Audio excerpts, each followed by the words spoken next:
In a world-exclusive interview with Good Morning Britain, President Trump, meanwhile, has denied that he would sell off the NHS as part of a trade deal.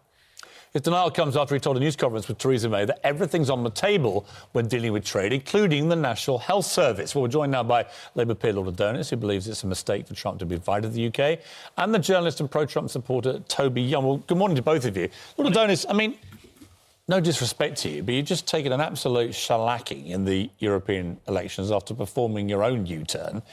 Are you really in any position to tell the world that the United States president should not be coming to Britain when it's been such a transparently successful visit? Well, there are two different things going on here. The first is the political side of this visit, which clearly for Theresa May has been an absolute catastrophe, because what Donald Trump has done is to launch an exocet at the whole of the post-Brexit strategy. Now the NHS is, one way or another, going to be part of trade negotiations. Well, he just said it isn't. Yeah, he said he isn't, having said it was, which we all know what that means. It means in practice He's explained that he was asked a question, said he'd be part of negotiations, and he thought about it and said, actually, it won't be on the table. Or he's made a tactical I don't mistake. think anybody thinks that President Trump suddenly changed his mind in whatever it was. Actually, I do. The 20 minutes between being I genuinely think that's exactly what happened. Well, if he does change his mind and these big things are decided in 20 minutes, then that tells you a lot about the way that these decisions are made, which isn't a great reflection.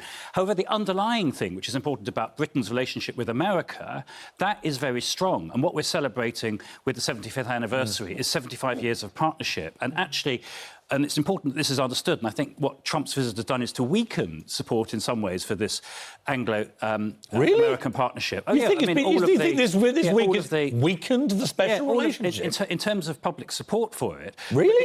The underlying fact, which is vitally important, is that NATO is strong and that the United States, despite Trump's anti-NATO rhetoric, the United States has committed more troops to NATO, and in particular, because this is the crucial thing that affects our security, what's going on in Eastern Europe at the moment. Trump's problem with NATO has been that the members weren't paying their bills, which I think is a perfectly valid criticism. It's vitally important that he committed to it.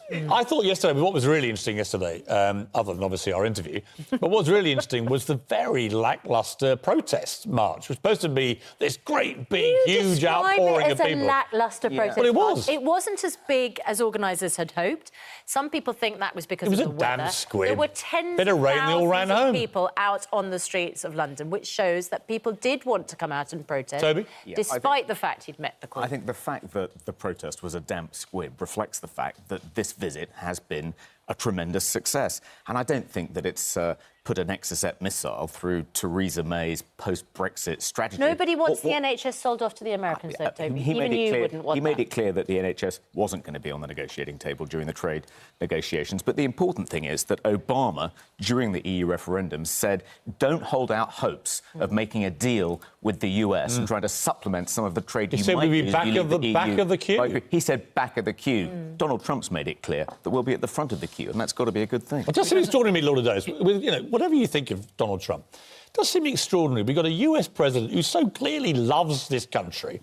His mother was British. He feels half British. He's come here and he's basically almost begging to do this great trade deal. And all that people on the left can do is howl and scream and call him a monster, as if we don't need to do a trade deal. When we leave the European Union, we are absolutely going to be desperate to do a good trade deal with the Americans. Well, I think is we shouldn't leave the EU. If we didn't leave the EU, we would be begging the US to give us any terms that they will give us. For but you lost. And let's be clear, you only talked about one of the elements yesterday, the NHS, which you had to backtrack on and zigzag around in order to avoid completely destroying a whole set of Conservative leadership. About agriculture. We didn't even get on to agriculture. We didn't get on to the chlorinated chicken. And what the US ambassador said in an interview on a different news channel a few weeks ago was that the two things that would be on the table would be health services and opening health service contracts to American competition, and US farm produce, which gets you straight into the chlorinated chicken. But isn't the point, though? We don't know until we get round a negotiating table what we're going to be negotiating. That's the point of negotiation. My problem with the... But the idea it's going to be a quick and simple trade, of course, is for the birds.